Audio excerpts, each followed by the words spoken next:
This lecture is on Chapter 11, the muscular system.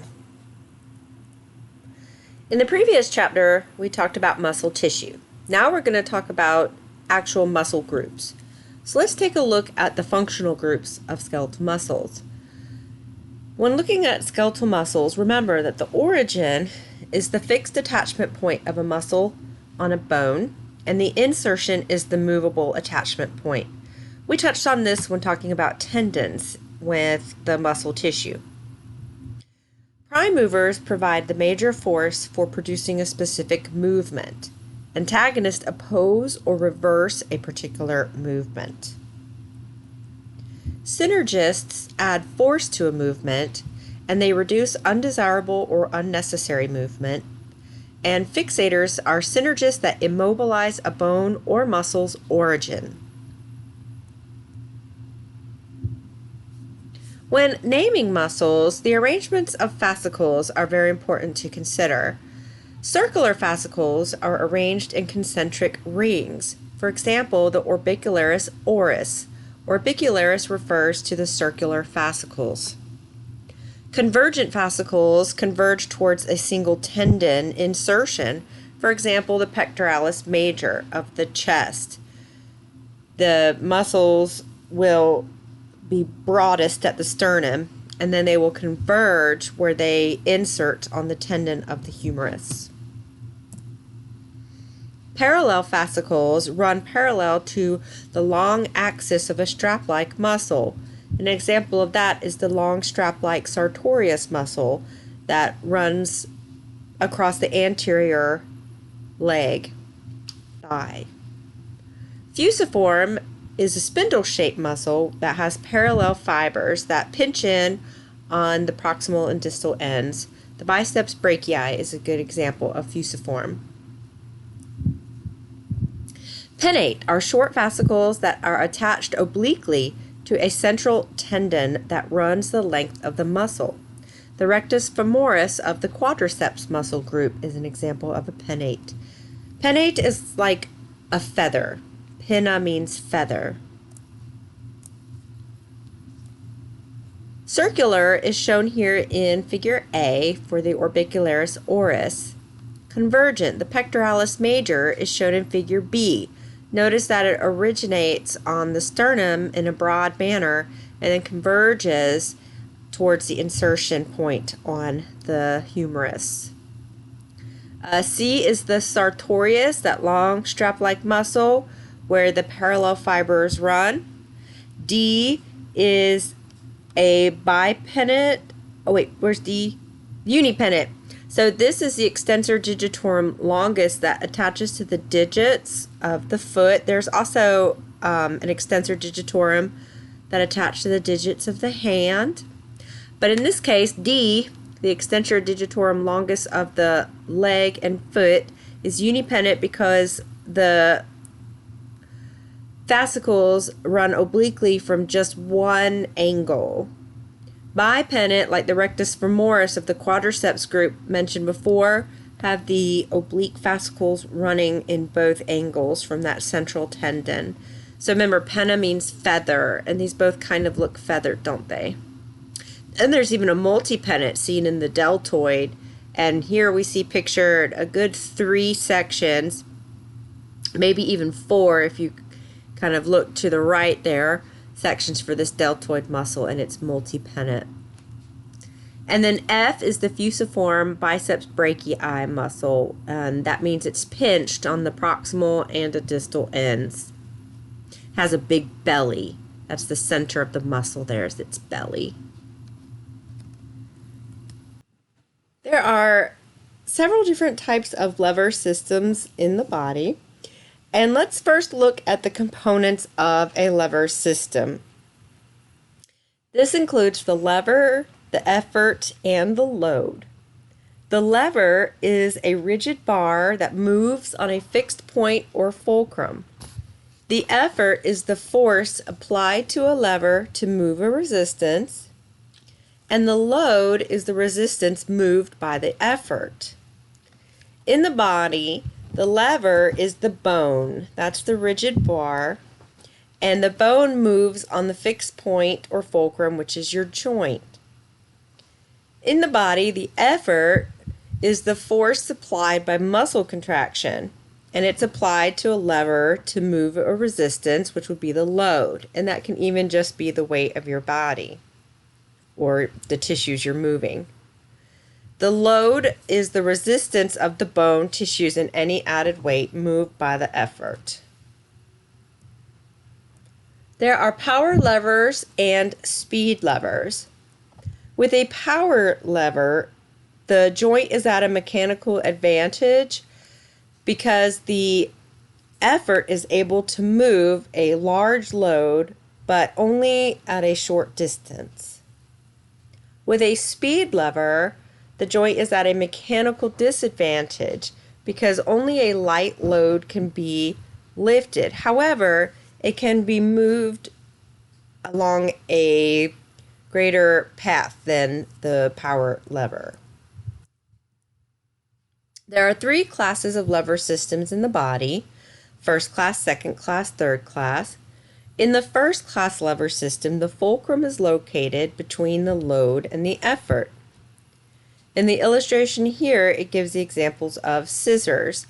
The screw is the fulcrum or the fixed point. The load is what's being cut, and the effort is applied by your fingers squeezing the handles. In the body, a first-class lever system raises your head off of your chest. The posterior neck muscles provide the effort. The atlanto-occipital joint is the fulcrum, and the weight to be lifted is the facial skeleton. In a second-class lever, the load is located between the fulcrum and the effort. In the illustration here, a wheelbarrow is used as an example. The load is indicated by the compartment of the wheelbarrow. The fulcrum will be the wheels, and the effort will be the handles in which you will lift and be able to push that load.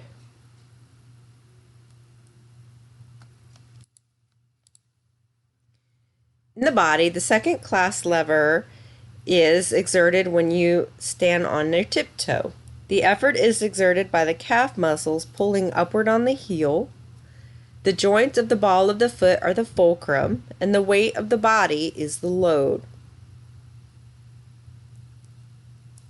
In a third class system, the effort is applied between the fulcrum and a load. And this one is indicated by tweezers here. So the effort is squeezing the tweezers. The fulcrum is the joint at the end that stays still, and the load is what you're attempting to squeeze and grasp a hold of. In the body, flexing the forearm by the biceps brachii muscles exemplifies a third-class lever. The forearm or the effort is exerted on the proximal radius of the forearm.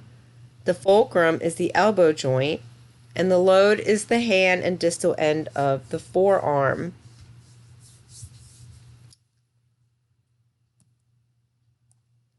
Now let's take a look at the major skeletal muscles of the body.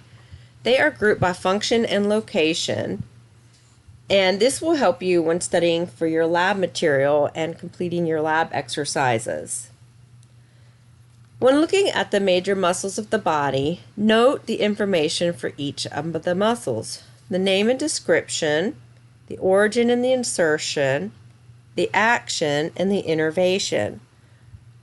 For the name and the description, the muscle names tell you a lot about where that muscle is located and maybe what it looks like and its fascicle arrangement. For the origin and the insertion, there will usually be a joint between the origin and the insertion, and some muscles are named after the origin and the insertion.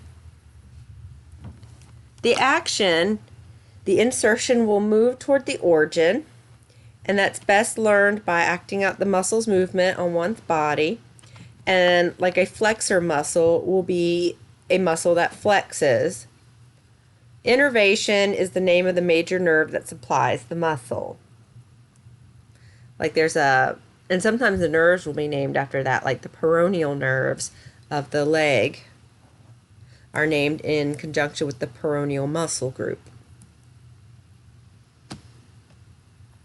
So looking at the anterior muscle group, moving superior and inferior from the head to tail there, we've got facial muscles such as the epicranius, the orbicularis oculi, a circular shaped muscle surrounding the eye, the zygomaticus, which originates on the zygomatic bone, the orbicularis oris, which encircles the mouth, the temporalis located over the temporal bone, and the masseter, which is a large muscle used for chewing. On the neck is the sternohyoid muscle, the platysma, and the sternocleidomastoid. The sternocleidomastoid is named because it originates on the sternum and the clavicle, and it inserts on the mastoid process behind the ear.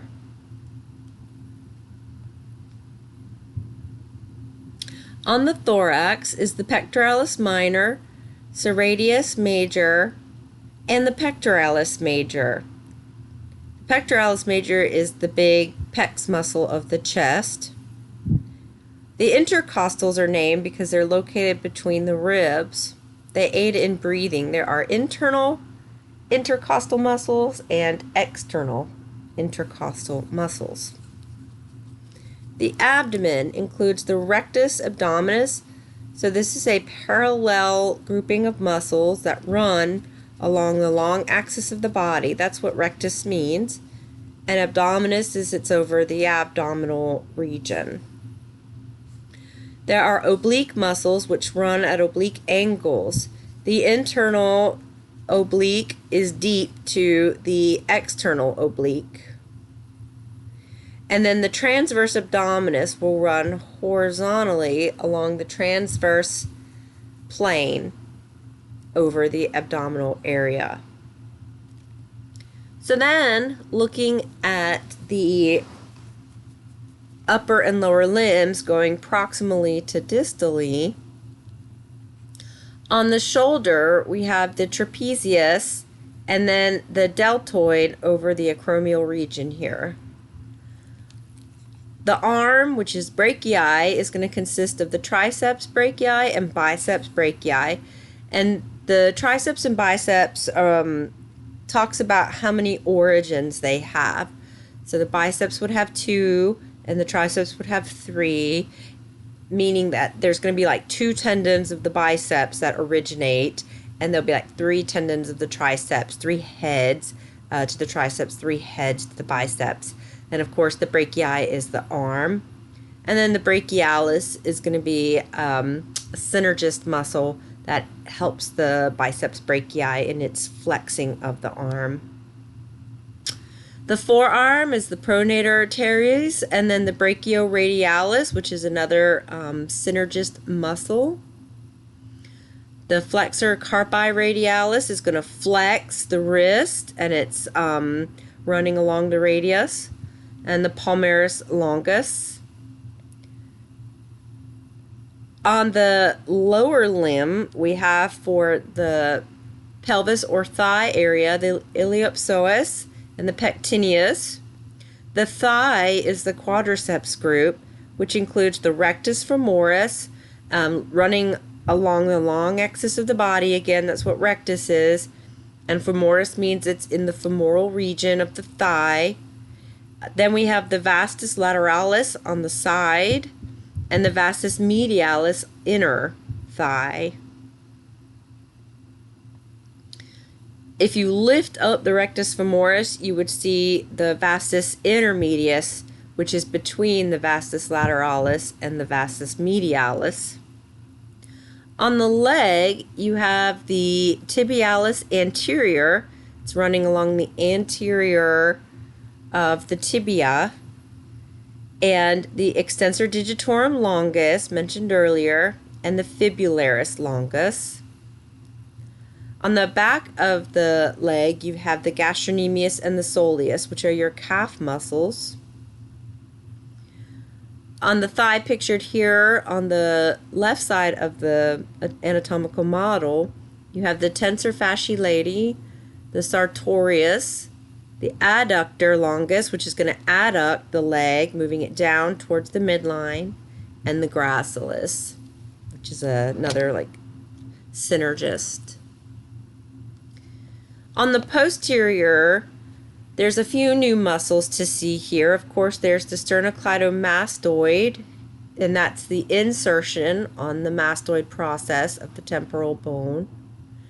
The epicranius on the occipital belly, which is the back of the head. Here you get a really good view of the trapezius, named because it's trapezoid in shape. And then the rhomboids help you to pull your shoulders back. The latissimus dorsi helps to move the arm towards the back of the body, like when swimming. And then on the upper limb, again, you see the deltoid, because it's a deltoid shape.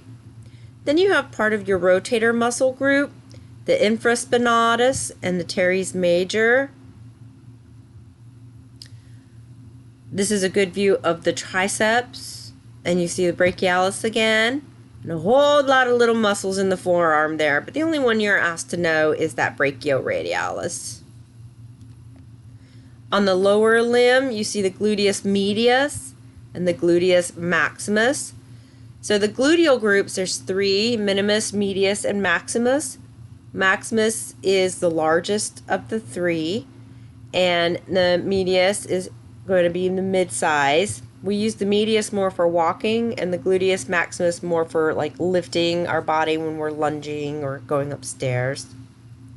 The hamstring groups. Okay, so there's three that you're going to need to learn, and I always start from the outer hamstring moving inward, and the outer hamstring, the lateralmost hamstring, is going to be on this iliotibial tract there. You see that kind of large looking aponeuroses that attaches to the gluteus maximus. The biceps femoris is that hamstring that's going to be lateral on the hamstrings, and it's right by that iliotibial tract. So that's your biceps femoris. And then you have your semitendinosus and semimembranosus. So the semitendinosus, it's hard to see in this illustration. They've kind of made it like where you can't tell which one is on top or not. But looking at some other models and illustrations, the tendinosus is the one that looks like it's on top, which is how I remember it. And so in this illustration, it's showing this one as the top one. On some models, it looks like a twin to the biceps femoris. So it goes biceps femoris and then semitendinosus. And then deep to the semitendinosus is the semimembranosus. You can see a little bit of it sticking out here, and then there's the rest of the semimembranosus on the bottom there. So biceps femoris, semitendinosus, semimembranosus. Then we have the gastrocnemius and the soleus of the calf muscles again. You can really see how the gastrocnemius is attached to the Achilles tendon, and it will be called the calcaneal tendon for the region that it's in. And those are the major muscle groups on the model in this slide set.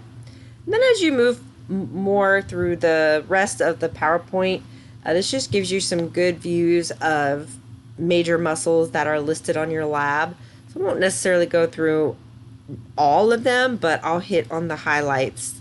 So in your lab, from what I can remember, you do have the frontalis and occipitalis. So as we just saw in the other illustration, it can also be called the epicranius because it's above the cranium. You see air. And the frontal belly is on the frontal bone, and the occipital belly is on the occipital bone. So here on this illustration, it's been labeled as the frontalis and occipitalis, same muscle group. Then there's the temporalis on the temporal bone, That masseter is going to be very important in mastication. So it's going to insert on the mandible and originate up here on the part of there's this like zygomatic arch that you see here. And then the zygomaticus is here. It will originate on the zygomatic bone and insert on the face of the lips, helps you to smile. The buccinator is going to be in the cheek, the buccal area. So buccinator, buccinator. The orbicularis oris, circular fascicles surrounding the lips. You have the mentalis on your sheet as well, and that's going to be here on the mental region. Helps you to pout. There's the orbicularis oculi, that round fascicles around the eyes. The sternocleidomastoid, the SCM. So there's that mastoid process where it inserts because it helps you to move your neck laterally. And then it originates on the sternum and the clavicle. The trapezius helps you to shrug your shoulders. And the platysma, which isn't on your list, but this is a good picture of it here, helps you to move the skin of your neck. Here's some trunk muscles, so that rectus femoris running along the long axis of the abdomen. And I said rectus femoris, her rectus abdominis. As soon as I said abdomen, my brain knew what I had done. And there is a rectus femoris, of course, but we know that that's down here on the thigh, the femoral region. So this is the rectus abdominis running along the long axis of the abdomen. There's your pectoralis major, and major and minor. Of course, the major is going to be the large one. The minor is deeper and acts as like a synergist to it. The deltoid is going to help you to do lateral raises of your arms. Biceps helps you to flex your arms. Brachialis aids in that, so does the brachioradialis. Then we have our external obliques over here and here. And then you have your internal obliques deep to that, and then the transverse abdominis. There are several important muscles of respiration, as mentioned, the intercostals, which are between your ribs. So the external intercostals will elevate your rib cage, and the internal intercostals will depress the rib cage. So you need to elevate your rib cage during inhalation so that you can expand the lung capacity, and then you depress the rib cage during exhalation so that you can compress the lung capacity and breathe out. And the diaphragm is actually the prime mover of inspiration. So when you breathe in, the diaphragm will flatten on contraction.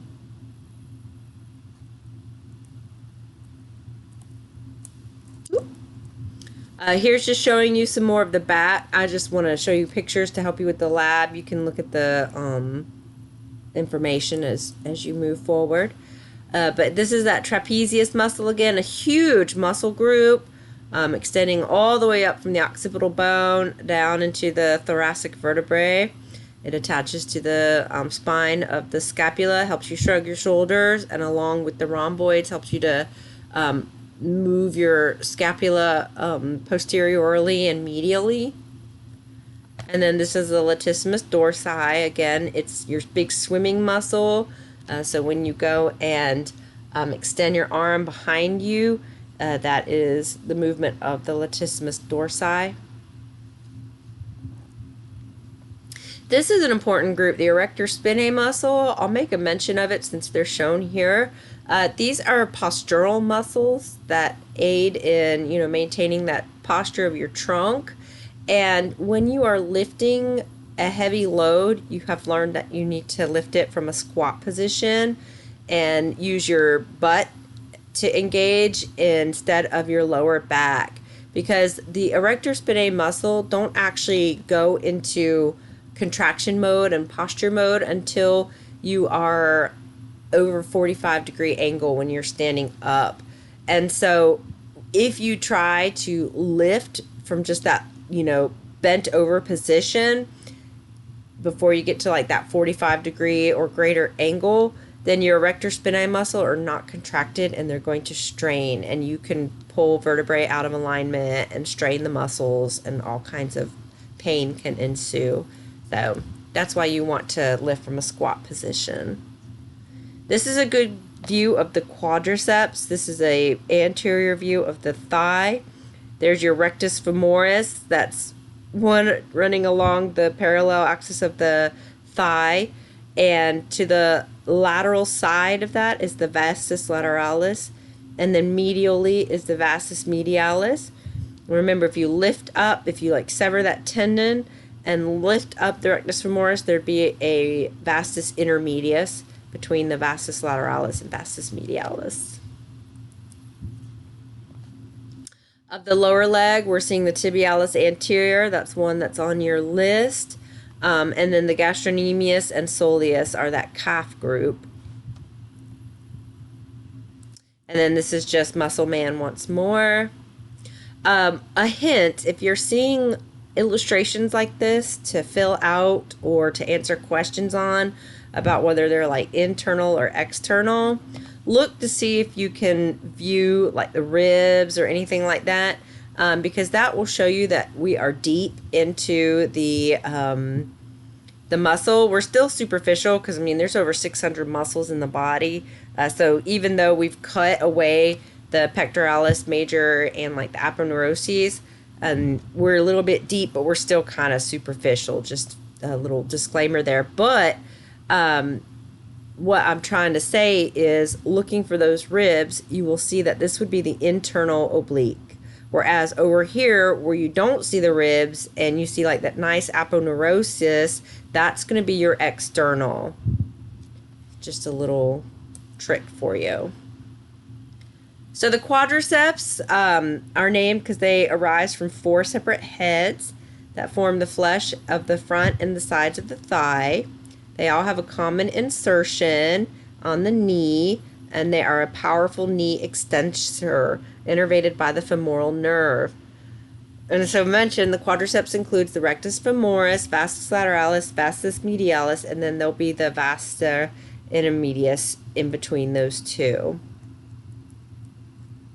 And then with the hamstrings, since we're looking at the superficial posterior muscles once more, just to remind you that the biceps femoris is going to be the more lateral of the hamstrings, and then it goes semitendinosus, which in many cases looks like a twin to the biceps femoris. So biceps femoris, semitendinosus, and then semimembranosus, and you can see a little bit of it sneaking out under here. And there you go. So I hope this helps, and thanks for listening.